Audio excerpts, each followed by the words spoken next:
GMRC 5, Quarter 2, Week 4. Mga tungkulin ng bawat kasapi ng pamilya. Revised K-12 curriculum with me, Teacher KMT. Magandang araw mga bata! Ngayon ay pag-aaralan natin ang tungkol sa mga tungkulin ng bawat kasapi ng pamilya.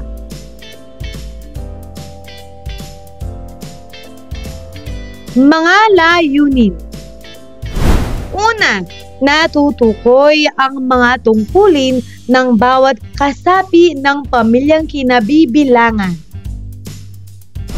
Pangalawa, naipaliliwanag na ang tungkulin ng bawat kasapi ng pamilya ay mahalagang gampanan ng maayos upang mapagaan ang kanilang mga gawain at kakayahang mapamahalaan ang sarili.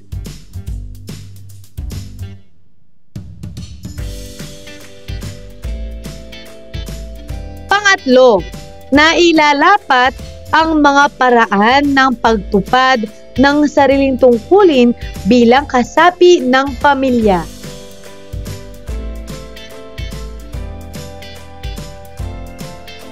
Unang araw, maikling balik-aral. Kumpletuhin ang mga pangungusap. Para sa unang bilang, maipapakita ko ang aking pagmamahal sa aking mga magulang o tagapangalaga sa pamamagitan ng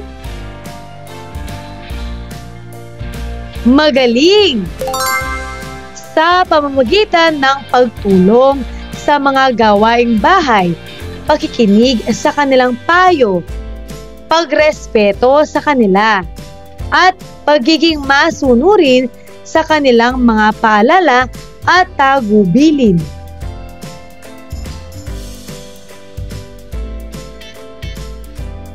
Pangalawa, mahalagang maipakita at maipadama ko sa kanila ang pagmamahal ko sapagkat napakagaling. Sapagkat sila ang nag-aalaga, gumagabay at nagsasakripisyo para sa akin.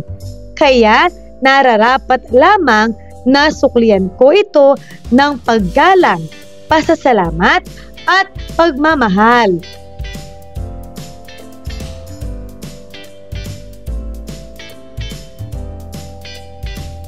Paglinang sa kahalagahan sa pagkatuto sa aralin. Siping banggit. Pumili lamang ng isang siping banggit o quotation sa mga sumusunod. Ipaliwanag ang mensaheng nais ipabatid ng siping banggit o quotation na ito. Para sa unang quotation o siping banggit, children that aren't taught accountability for their actions grow up to become adults that think nothing they do is wrong. This is according to Moms Living Thrifty.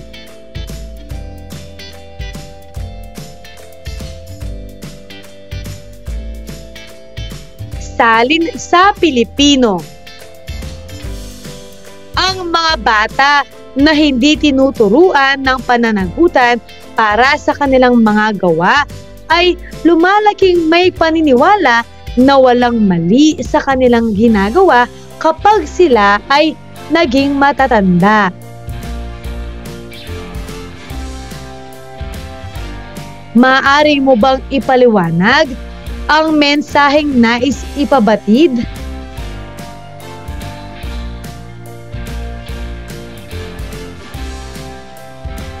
Narito ang paliwanag. Ipinapahiwatig ng siping banggit na napakahalaga ng pagtuturo ng pananagutan o accountability sa mga bata habang sila ay lumalaki. Kapag ang bata ay hindi natutong umako ng responsibilidad sa kanyang mga pagkakamali o kilos, maaari siyang lumaking walang pakialam sa tama o mali. Maaaring maging arogante, walang disiplina, at hindi marunong tumanggap ng pagkakamali ang isang taong hindi naturuang maging responsable sa murang edad.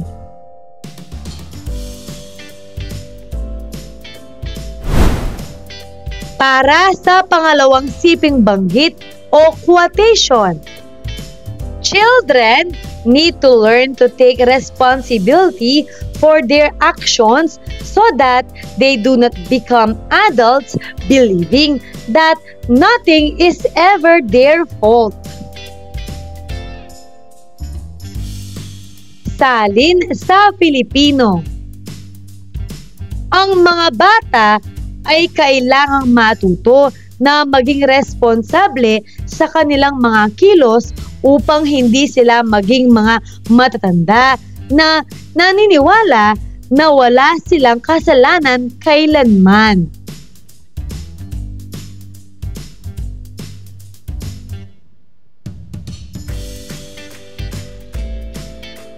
Pagpapaliwanag.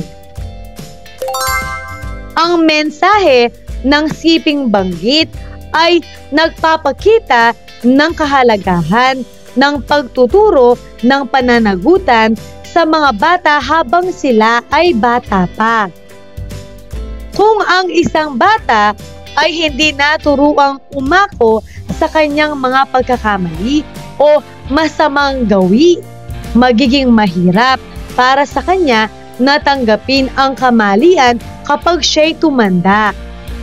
Magkakaroon siya ng pag-iisip na palaging iba ang may kasalanan at hindi siya marunong magpakumbaba o humingi ng tawad.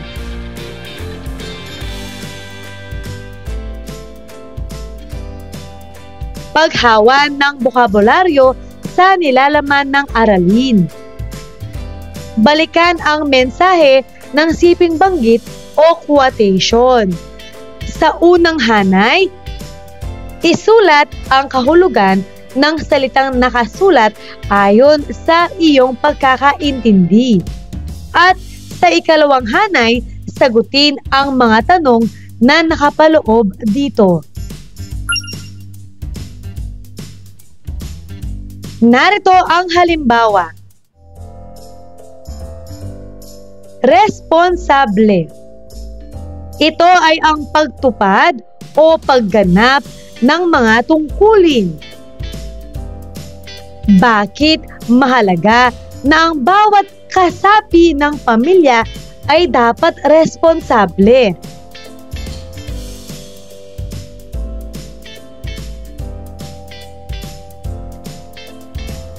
Narito ang pwedeng maging sagot. Kapag ang bawat miyembro ay responsable sa kanilang mga tungkulin, mas magkakaroon ng tiwala at kapayapaan sa loob ng tahanan.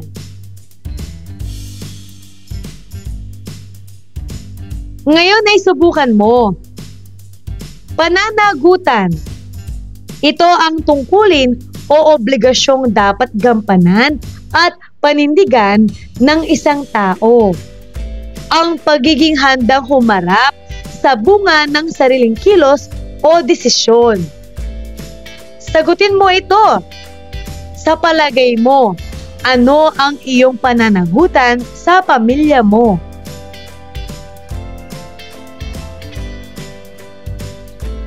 Magaling! Ang tumulong sa abot ng aking makakaya tulad ng pagtulong sa mga gawaing bahay, pag-aaral ng mabuti, pagiging masunurin, at pagbibigay galang sa mga magulang at kapatid.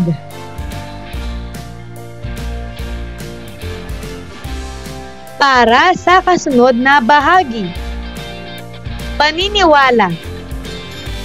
Ito ang mga bagay na itinuturing na totoo o mahalaga. Gabay sa pag-iisip at pagkilos ng isang tao na naimpluwensyahan ng kultura, relihiyon at pagpapalaki. Ngayon ay sagutin mo ang tanong. Ano-ano ang mga paniniwala na itinuro sa iyo ng iyong mga magulang o pamilya?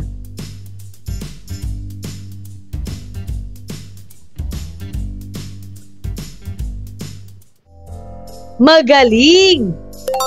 Magdasal at magpasalamat sa Diyos sa araw-araw. Gumalang sa matatanda at maging mabuti sa kapwa.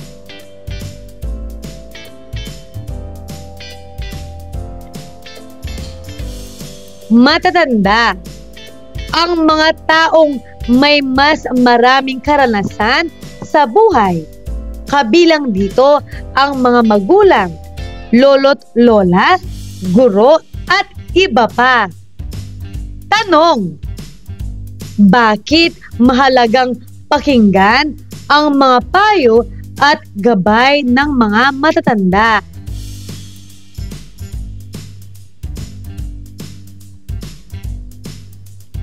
Napakagaling! Mahalagang pakinggan ang mga payo ng matatanda dahil madami na silang karanasan sa buhay na maaaring magsilbing aral sa atin.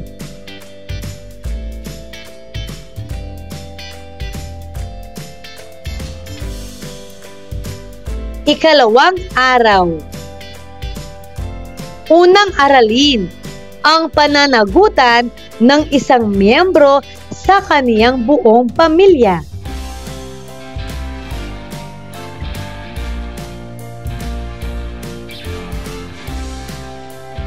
Pagproseso ng pag-unawa. Ang pananagutan sa pamilya ay nangangahulugan ng pagiging batid sa mga obligasyon o responsibilidad ng mga miyembro ng pamilya sa kanilang kapaligiran.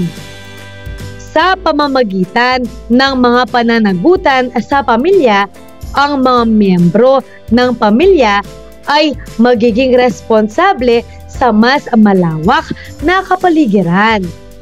Ang pananagutan ay ang kamalayan ng tao sa pagtupad ng kanilang mga obligasyon.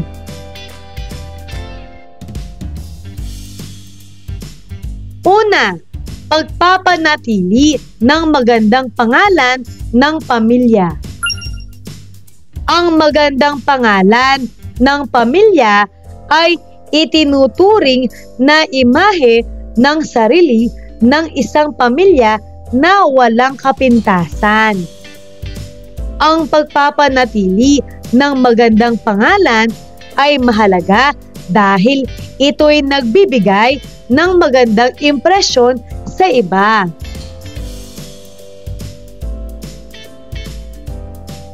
Upang mapanatili ang magandang pangalan ng pamilya, inaasahan na ang mga magulang ay magtuturo ng mga moral na halaga sa kanilang mga anak. Halimbawa nito ay ang paggalang sa iba, pagpapanatili ng pagkakapamilya, at pagpapanatili ng mga sinabi at asal.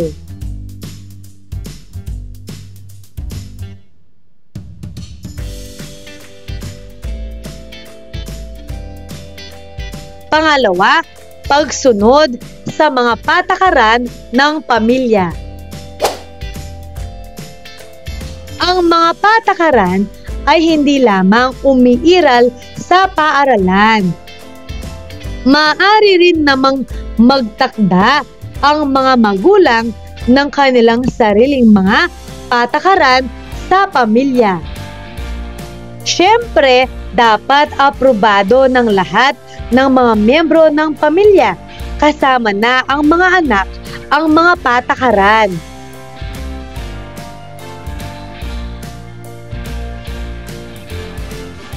Sa pamamagitan ng mga patakaran, inaasahan na ang mga miyembro ng pamilya ay makapagbibigay ng mabuting kaugalian sa kapaligiran ng pamilya.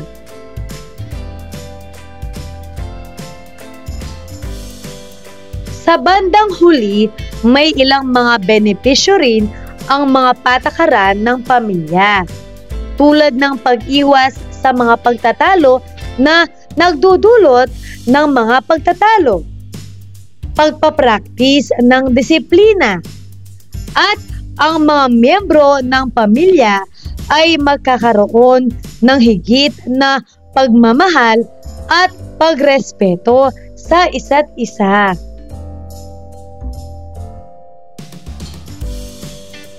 Pangatlo, pagpapanatili ng pagkakaisa sa pamilya. Nais ng bawat magulang na magkaroon ng isang maayos na pamilya. Ito'y pangarap na hindi lamang para sa kanila, kundi para sa lahat. Napakahalaga ng pagkakaisa ng pamilya. Bakit? Sapagkat ang isang maayos na pamilya ay naglilikha ng pagmamahal at pakikisama sa bawat miyembro nito.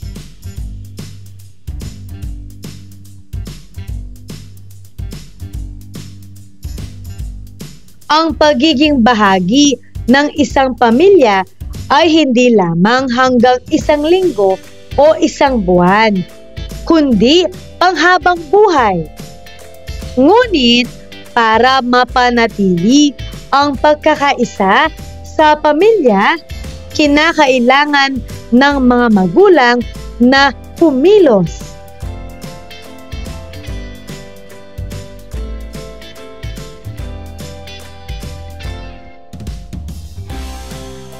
Pang-apat, pag-uugali ayon sa mga pamantayan sa pamilya. Kailangan nating sumunod sa lahat ng mga naangkop na pamantayan sa buhay panlipunan. Ganito rin kapag tayo ay nasa bahay. Ibig sabihin nito, kailangan nating sundin ang mga itinakdang pamantayan sa loob ng bahay. Tunay nga na ang kapaligiran sa pamilya ang unang kapaligiran para sa pakikisalamuha.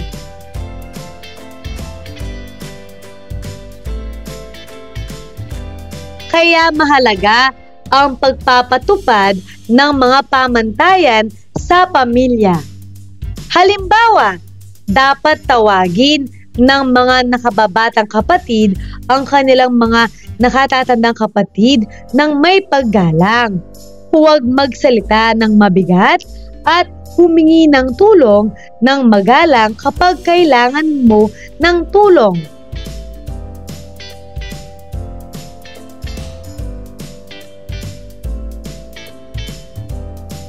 Panglima, pagpapanatili ng kaligtasan, kaugnayan at kaginhawaan sa bahay sa loob ng pamilya. Ang kalinisan ay hindi rin nagpapahuli sa iba pang mga punto. Ang dahilan ay ang isang malinis na pamilya ay magbibigay daan sa isang malusog na pamilya. Ang kalinisan ay hindi lamang nagmumula sa isang miyembro ng pamilya, kundi maging sa kabuuan, simula sa personal na kalinisan hanggang sa kalinisan sa bahay.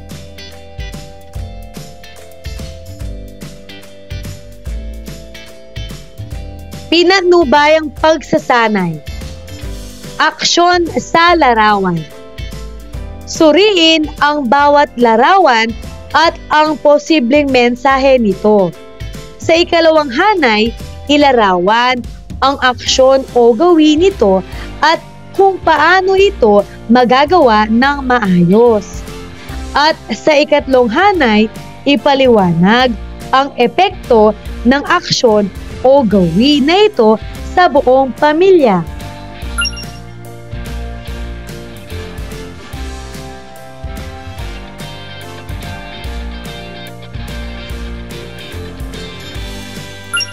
Para sa unang larawan.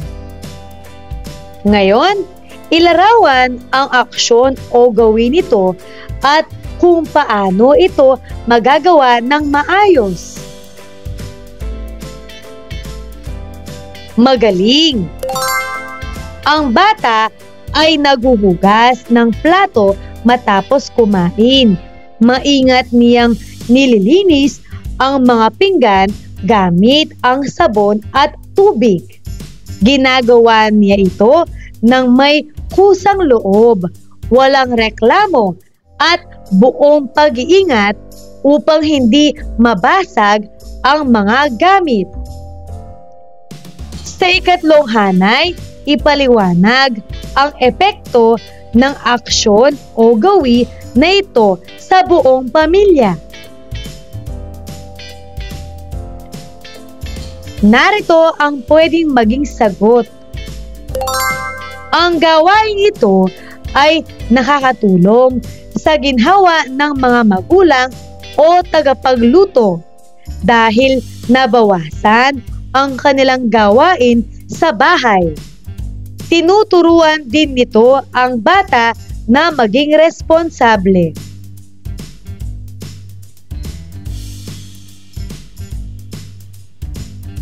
Para sa pangalawang larawan. Sagutin mo ito.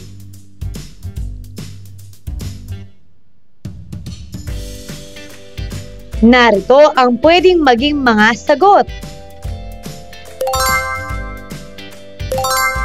Basahin mo ito.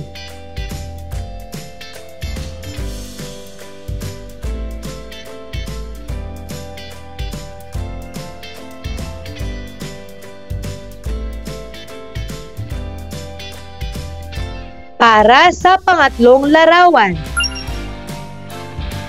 Sagutin mo ito.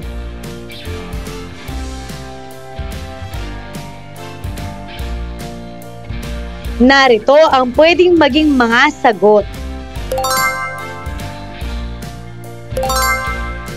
Basahin mo ito.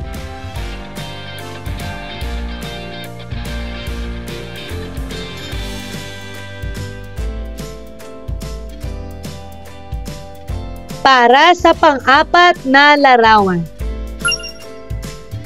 Sagutin mo ito.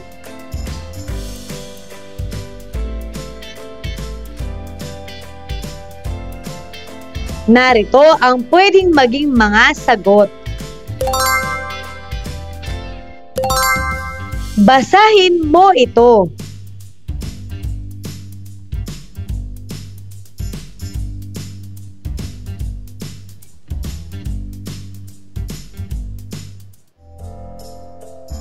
Para sa panglimang larawan.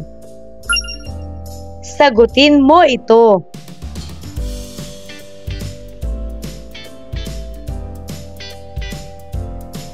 Narito ang mga pwedeng maging mga sagot.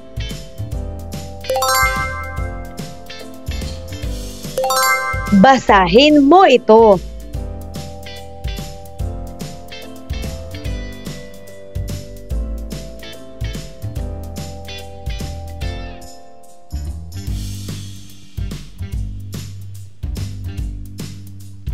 Paglalapat at pag-uugnay.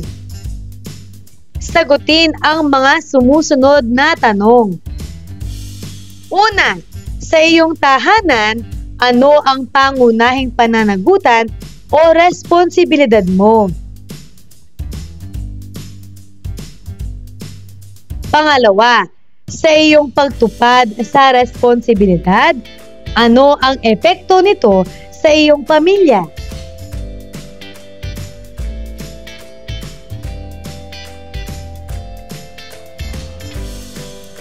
Ikalawang aralin, mga modelong pamilyang Pilipino sa panahon ngayon.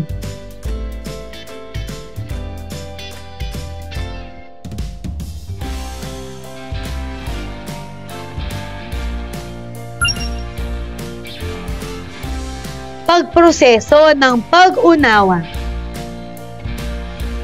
Ang mga pamilyang Pilipino sa kasalukuyang panahon ay nagmumula sa iba't ibang anyo. Ngayon ay talakayin natin ang mga pamilyang Pilipino sa iba't ibang anyo. Una, mga pamilya na may mga nagtatrabahong ina. Sa kasalukuyan, karamihan sa mga tahanang Pilipino ay may mga nagtatrabahong mga ina. Sa mataas na gastusin sa pang-araw-araw at pagbabago sa pamumuhay, madalas na hindi sapat ang kinikita ng asawa upang suportahan ang pamilya.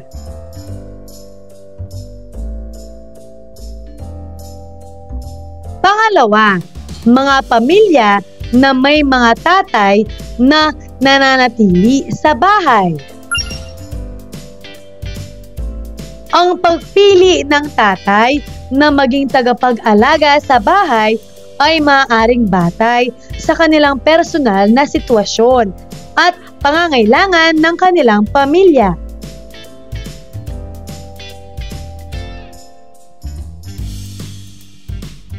Pangatlo, mga pamilyang latchkey. Ang mga pamilyang latchkey ay kung saan ang mga magulang ay hindi available na alagaan at o bantayan ang mga bata bago o pagkatapos ng paaralan at sa mga bakasyon sa paaralan. Ang terminong latchkey ay tumutukoy sa katotohanan na ang mga bata ay may sariling susi upang makapasok sa tahanan ng pamilya.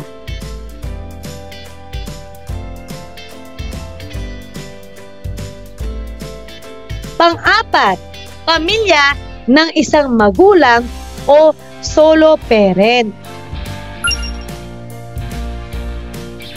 Ang isang pamilya ay maaaring may isang magulang o solo parent. Sa tradisyon, nangyayari lamang ito kung ang isa sa mga magulang ay namatay. Ngunit ngayon, dumarami ang bilang ng mga pamilyang may isang magulang.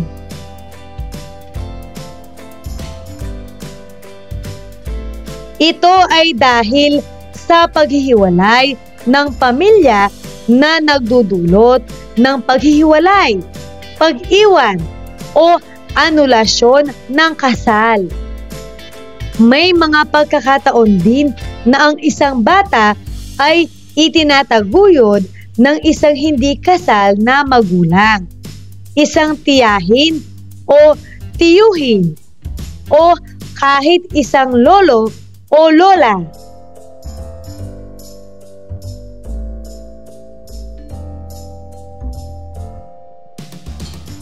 Panglima, mga pamilyang may magkahiwalay na mga magulang.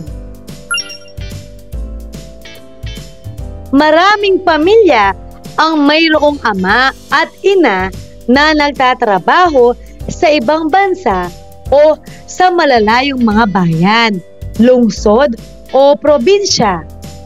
Kaya't sila ay malayo sa kanilang pamilya at tahanan sa loob ng mahabang panahon.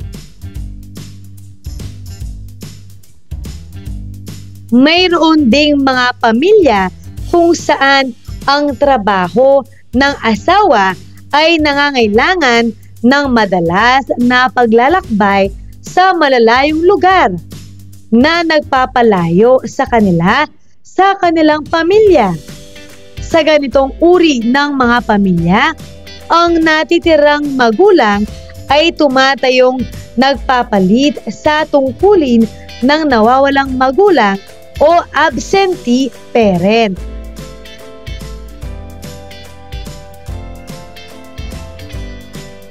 Pang-anim, mga pamilyang pinaghalong may bahay o blended families.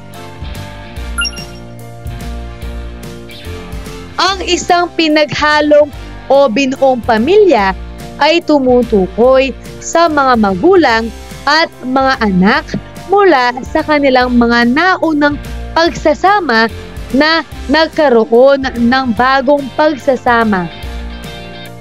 Maaaring may mga anak na biolohikal at hindi biolohikal.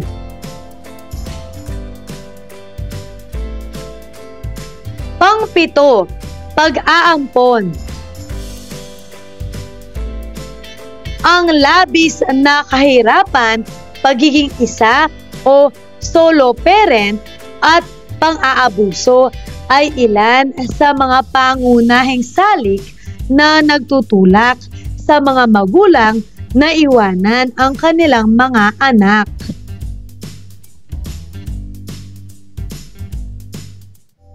Ang mga pamilyang nag-aampon ay nagpapakita ng pagmamahal at pagtanggap sa mga bata na hindi nila biolohikal na mga anak, na nagpapakita ng kagandahang loob at pagiging bukas palad.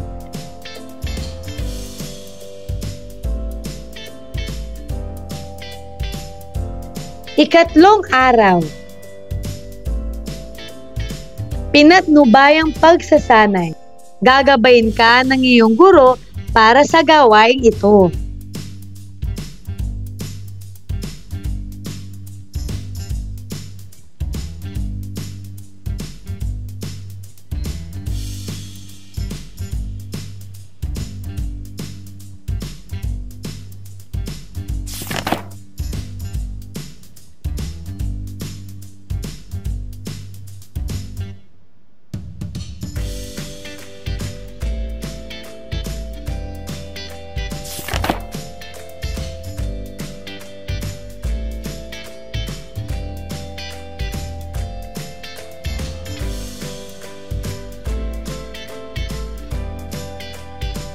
Paglalapat at pag-uugnay. Sagutin ang mga sumusunod na tanong. Una, may bago ka bang natutuhan sa paksang ito? Ano-ano ang mga iyon? Pangalawa, mayroon ka bang anumang mga pagsubok, katanungan at mga alalahanin sa pag-unawa sa mga bagong konsepto ng paksa? Ano-ano ang mga iyon?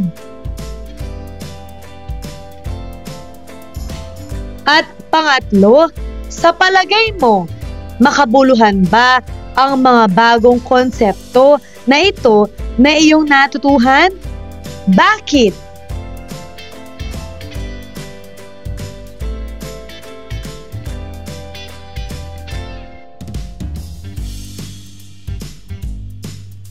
Pangatlong aralin, mga hamon ng miyembro ng pamilya na may dalawa at magkasabay na tungkulin.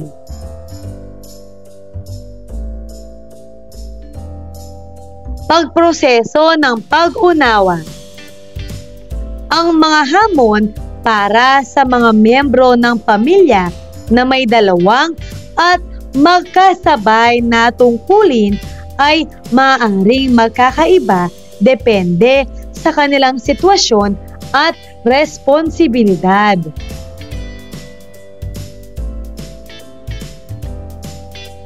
Ilan sa mga posibleng hamon sa kanilang hinaharap ay: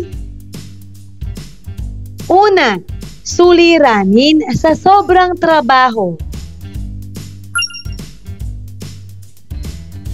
Ang mga suliranin sa sobrang trabaho ay tumutukoy sa issue na ang mga mag-asawang nagtatrabaho sa full-time ay may mas kaunting oras at mas limitadong mga mapagkukunan para sa mga gawain sa bahay.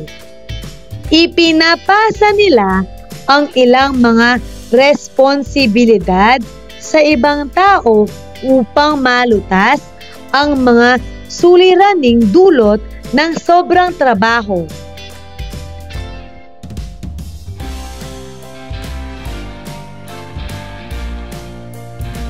Pangalawa, suliraning tumutukoy sa pagsusuri ng mga paniniwalang moral o normative dilemmas.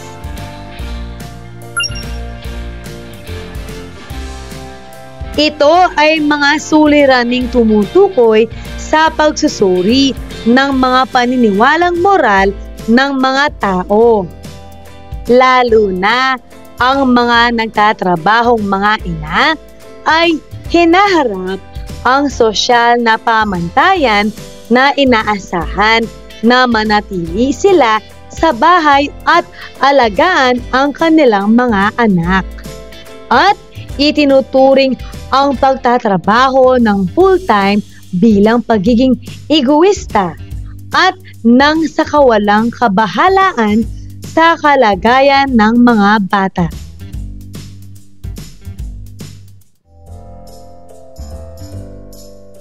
Pangatlo, mga suliranin o pagsubok sa pagkakakilanlan o identity dilemmas. Ang mga pagsubok sa pagkakakilanlan ay kaugnay ng pagtugon sa iba't ibang mga pangangailangan ng papel. Halimbawa, sinasabi ng mga kababaihan na kanilang binabalanse ang mga tungkulin sa pamamagitan ng pagpapakita ng agresibong kilos sa trabaho kapag kinakailangan at pagpapakita ng maalalahaning asal kapag nasa tahanan.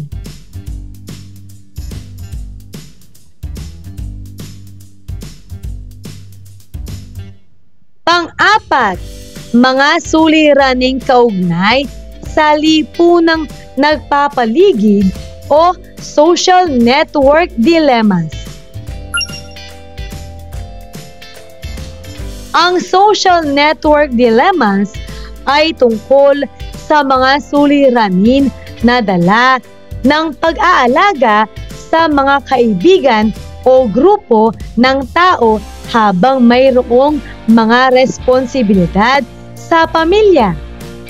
Ito ay maaaring magdulot ng pag-aalala sa pagtugma ng oras at enerhiya sa pag-aasikaso sa pamilya at pakikipagkaibigan.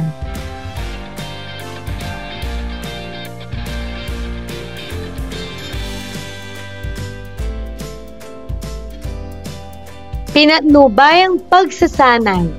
Gagabayin ka ng iyong guro para sa gawain ito.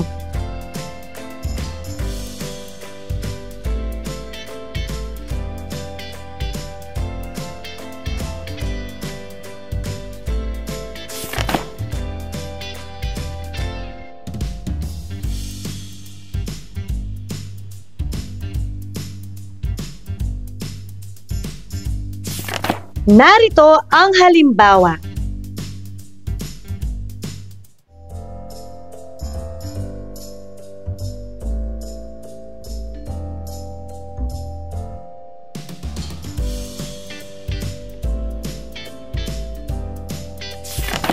Ngayon ay sagutin mo ito.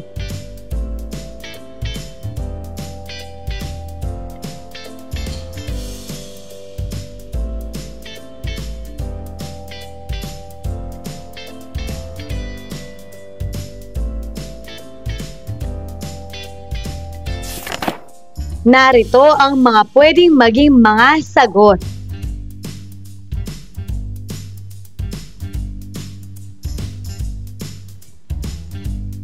Basahin mo ang mga ito.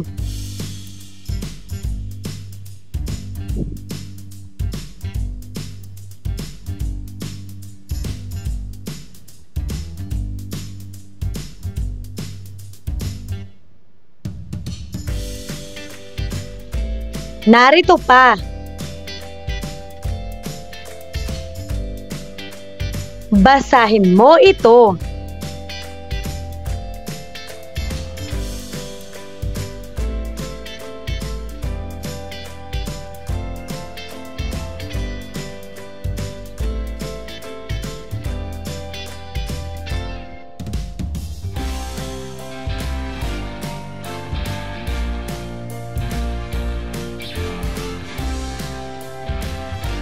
At ang panghuli,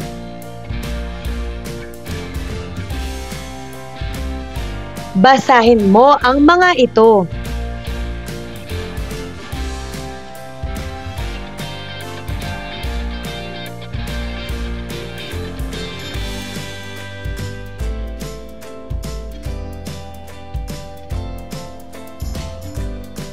Ika-4 na araw.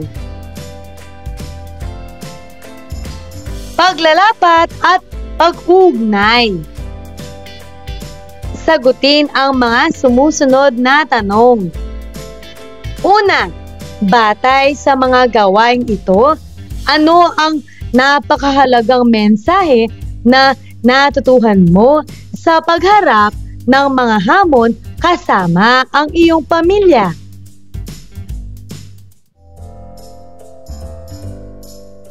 Pangalawa, may nabago ba sa iyong mga pananaw bilang anak at kasapi ng iyong pamilya?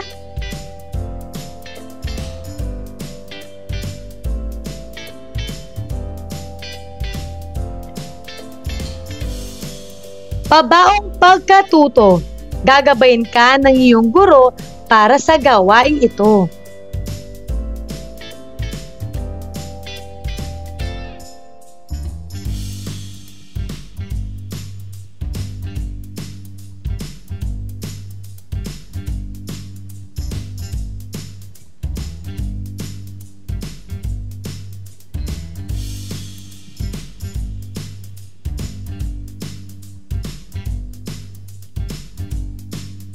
Pagninilay sa pagkatuto. Suri sarili.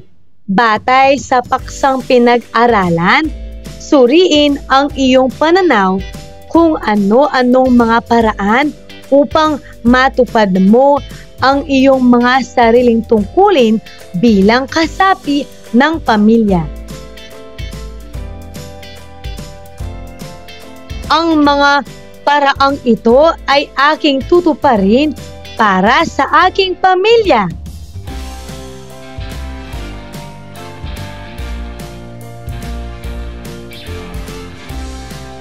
Narito ang mga pwedeng maging mga sagot. Una, pagtulong sa mga gawaing bahay tulad ng pagliligpit ng higaan, paghuhugas ng pinggan, at pag-aalaga sa nakababatang kapatid. Para sa pangalawang paraan, pagsunod sa mga magulang at pakikinig sa kanilang mga payo ng may paggalang.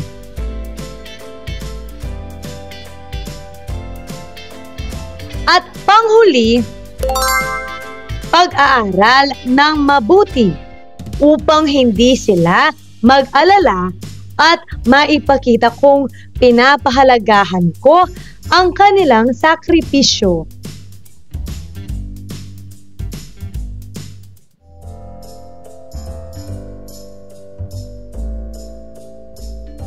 Pagsusulit. Paano to? Tama o mali? Isulat ang T kung tama at M kung mali. Una, upang mapanatili ang magandang pangalan ng pamilya, inaasahan na ang mga magulang ay magtuturo ng mga moral na halaga sa kanilang mga anak. Ito ba ay tama o mali? Magaling! Ito ay tama! Pangalawa, mahalaga na aprobado ng lahat ng mga miyembro ng pamilya, kasama na ang mga anak, ang mga patakaran sa loob ng tahanan. Ito ba ay tama o mali? Mahusay, ito ay tama.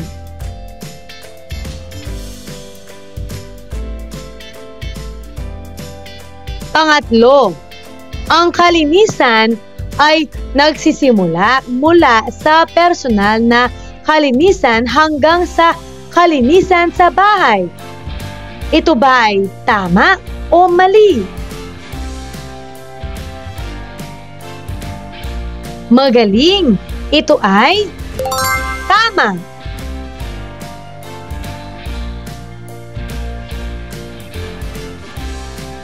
Pang-apat, kasama sa paggalang ang tawagin ng mga nakababatang kapatid ang kanilang mga nakatatandang kapatid ng may paggalang.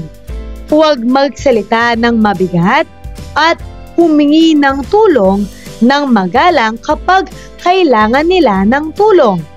Ito ba ay tama o mali?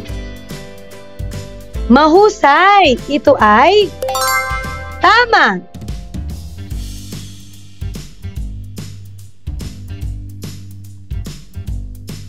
Panglima, upang mapanatili ang pagkakaisa sa pamilya, hindi na kinakailangan ng mga magulang na kumilos.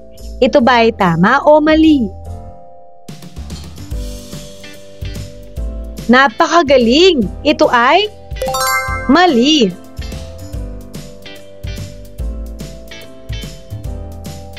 Pang-anim, ang mga pamilyang nag-aampon ay nagpapakita ng pagmamahal at pagtanggap sa mga bata na hindi nila biolohikal na mga anak. Ito ba ay tama o mali? Magaling! Ito ay tama!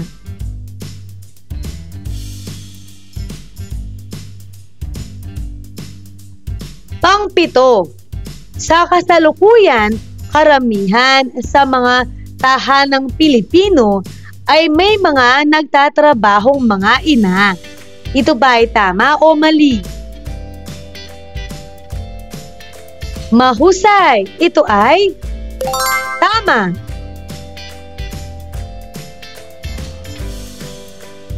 Pang-walo, ang pagpili ng tatay na maging tagapag-alaga sa bahay ay base lamang sa kanilang pansariling kagustuhan. Ito ba ay tama o mali?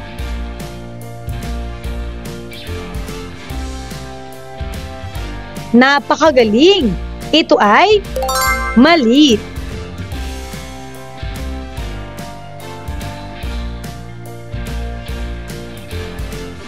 Pang-siyam, maaaring may mga anak na biolohikal at hindi biolohikal ang blended families.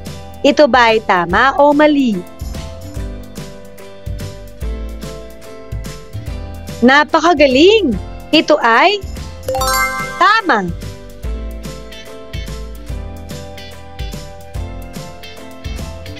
At pang-sampu, sa ngayon, dumarami na ang bilang ng mga pamilyang may isang magulang dahil sa paghihiwalay ng pamilya na nagdudulot ng paghihiwalay, pag-iwan o anulasyon ng kasal.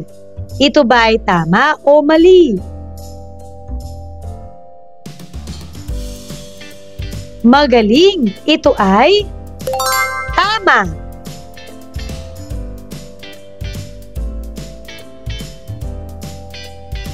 Mahusay mga bata!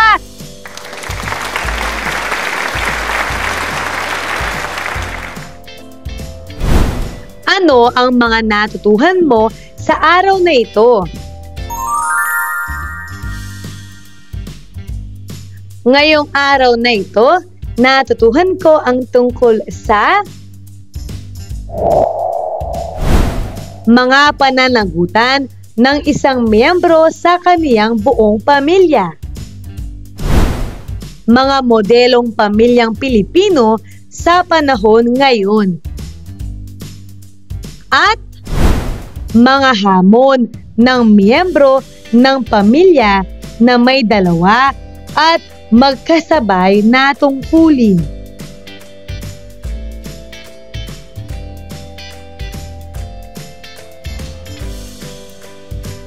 Maraming salamat sa pakikinig mga bata. Sana'y may natutuhan kayo. Huwag mong kalimutan pindutin ang like, share, at subscribe.